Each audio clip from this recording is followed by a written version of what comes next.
Прямо зараз можемо докладніше проговорити про наслідки цих санкцій, які зараз вводяться проти Росії, а також про те питання, як впливає вихід міжнародних компаній з російського ринку на звичайних росіян. Про це будемо говорити із російським підприємцем, який, на жаль, був вимушений покинути свою батьківщину Росію. Євген Чичваркін з нами на прямому зв'язку. Євгеній, здравствуйте. Здравствуйте. Давайте начнем вот с Багам. Это интересный момент, потому что теперь, оказывается, российским олигархам... Едемте, да. Теперь, оказывается, он свободен, свободные острова от российских капиталов. Вот если говорить объективно, сейчас там против Абрамовича ввели санкции, против практически всего окружения Путина уже введены санкции. И знаете, вот я помню до войны, в частности, из Вашингтона можно было слышать, что вот если мы ударим по олигархам, олигархи начнут влиять на власть российскую. А почему этого не происходит? Если есть в запасе несколько лет, безусловно, 1,5-2, если 3 года есть в запасе, конечно, будут влиять. То есть в ближайшей перспективе это не будет? Вы понимаете, этот джавелин летит 3 секунды, а у любого экономического закона есть свой цикл, есть свой инкубационный период, есть это все-таки живые люди стоят за этим, и у них есть все стадии отрицания, гнев, принятия, вот это все. И, есть тупой человеческий страх, есть готовность все потерять и не пойти просто на конфронтацию, потому что где-то что-то припрятано, и этого в целом достаточно до 17-го колена. И у многих припрятано, все же понимали, где они находятся и чем занимаются. Поэтому... Да, санкции против путинского окружения очень важны, особенно против генералитета, который там, и особенно против тех денег, которые сейчас Европа продолжает платить, и Китай продолжает платить, и каждый день 600 или 800 миллионов долларов приходит, и на эти деньги Россия воюет, к сожалению. И без этого газа и нефти у Европы не складывается экономика на данный момент. Это тоже факт. И там очень много узких звеньев, как, например, всякие даже порты для сжиженного газа, они недостаточной мощностью обладают и так далее.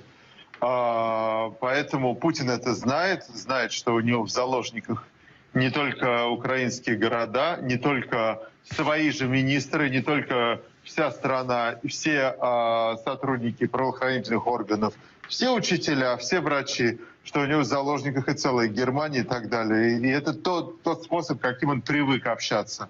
Взять в заложники, а потом пытать. Вот. Это то, что он, по сути, и делает. Сколько времени должно пройти, чтобы вот этот генералитет, олигархи, чтобы они начали как-то менять ситуацию? Потому что... Может быть, никогда. Угу. А почему? Потому что среди них может не оказаться смелой личности. Это же нужно иметь честь, совесть, какую-то внутреннюю веру, то есть долго хранить в себе верность каким-то своим идеалам, как, не знаю, охранник Раджива Ганди, он верил во что-то другое свое, потом дождался момента и убил его. Вот. Или как те люди, которые убили Павла Первого, если я не ошибаюсь. Павла Первого, я уже все смешалось, табакеркой. Вот, у них были какие-то свои там идеи, там, понятно, была ли корость, понятно, была, но как-то люди думали о том, как сделать лучше. Здесь люди просто пытаются спасти себя, и страхи, все выстроено так, что люди друг другу не доверяют. Вот этот вот весь совбез, который видели, все друг на друга косятся, все друг на друга стучат, все друг друга боятся собственной тени, собственной жены, собственных детей, собственного дома. Они же все в памперсах просто. Поэтому они вот просто молятся, чтобы какой-нибудь тромб оторвался на самом деле, и чтобы их потом пощадила Гаага или Нюрнберг, потому что они будут все говорить, что они были в заложниках.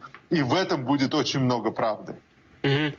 Хорошо, с верхушкой... Могли ли они уйти раньше? Да, могли. А сейчас они уже точно в заложниках. Ну, слушайте, если смотреть на ситуацию с Набиуллиной, которая хотела уйти в отставку, то, оказывается, не могут. Ее же не отпустили. Но если бы она год назад попросилась, ее бы отпустили.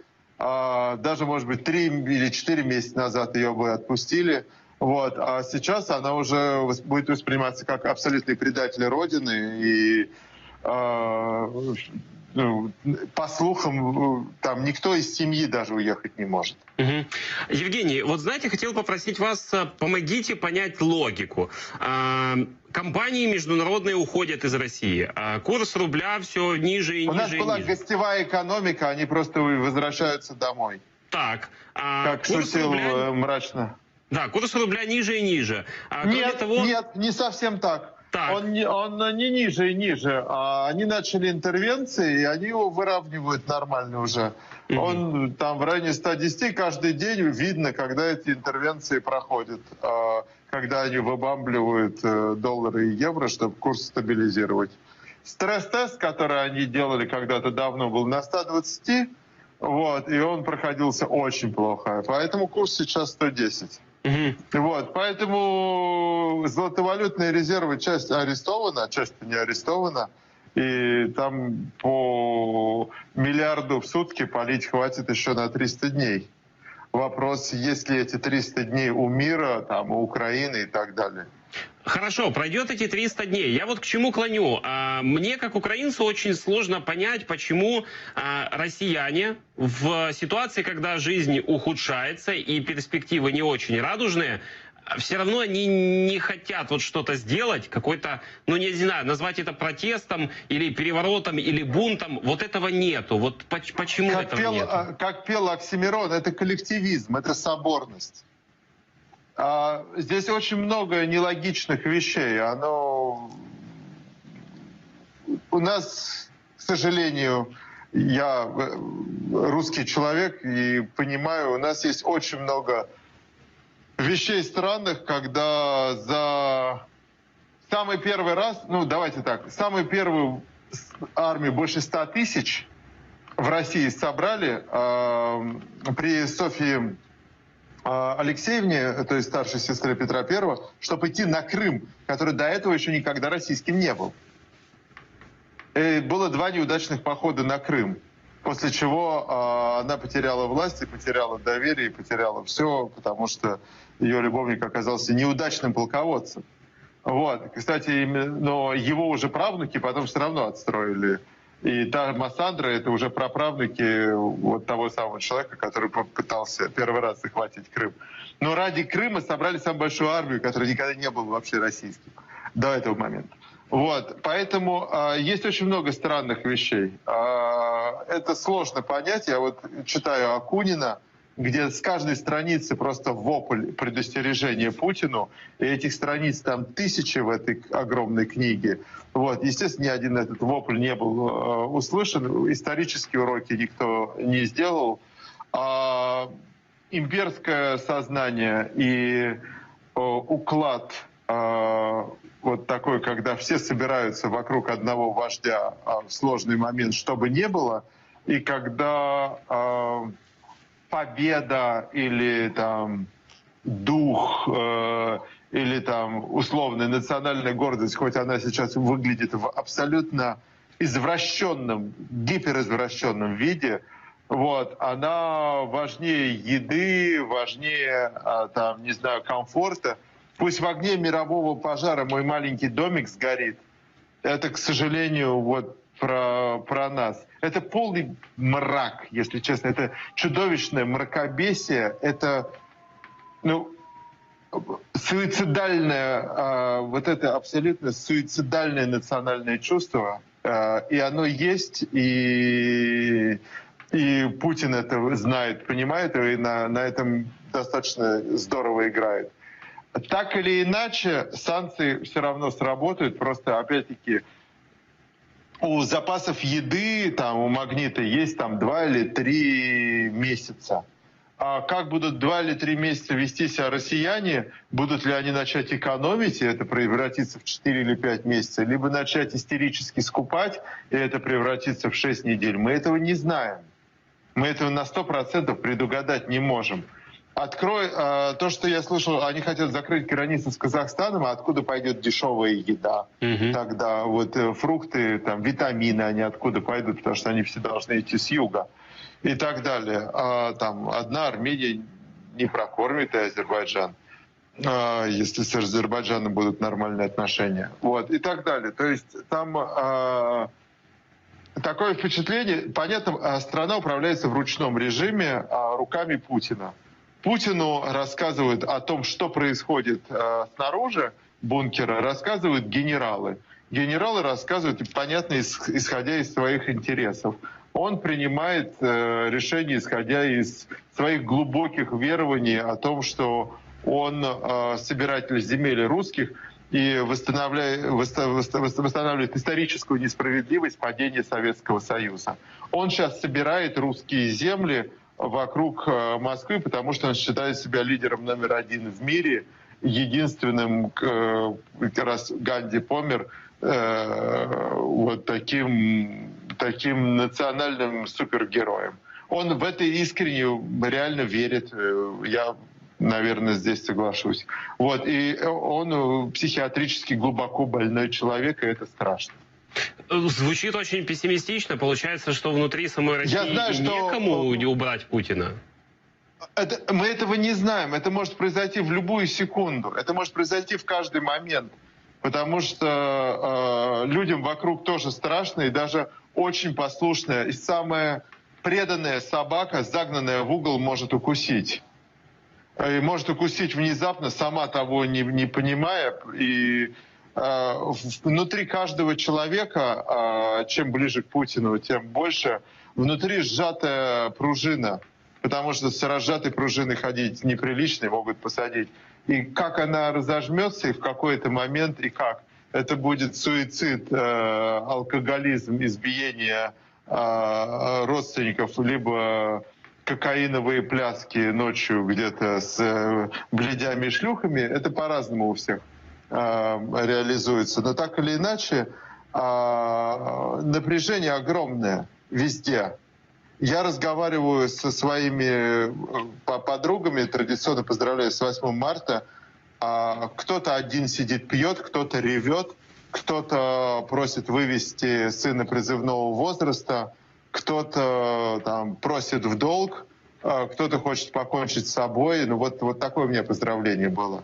Абсолютная депрессия и уныние. Стадии принятия и понимания, кто виноват, но оно потихоньку доходит, но даже у очень образованных людей понять, что всю свою жизнь предыдущую, всю свою 20 или 30-летнюю карьеру, что ее уже нет, она перечеркнута. Оно все рухнуло, это просто оболочка. Понятно, что это крайне тяжело осознать. Когда тебе 19 лет, я про себя, и ты вызываешься такой бодрый, розовощекий, немножко выпивший ликера, оттаскать, помочь разгрузить машину солдатикам чтобы расстреливать Белый дом, потому что там сидит хунта, который хочет вернуть назад Советский Союз, и солдатики радостно говорят: ну давай, что, таскай, если тебе не в ламину. Вот, и мы это таскали, потому что мы понимали, что это вот 3 эти коробки или 4 принесенные, это наш вклад в защиту демократии.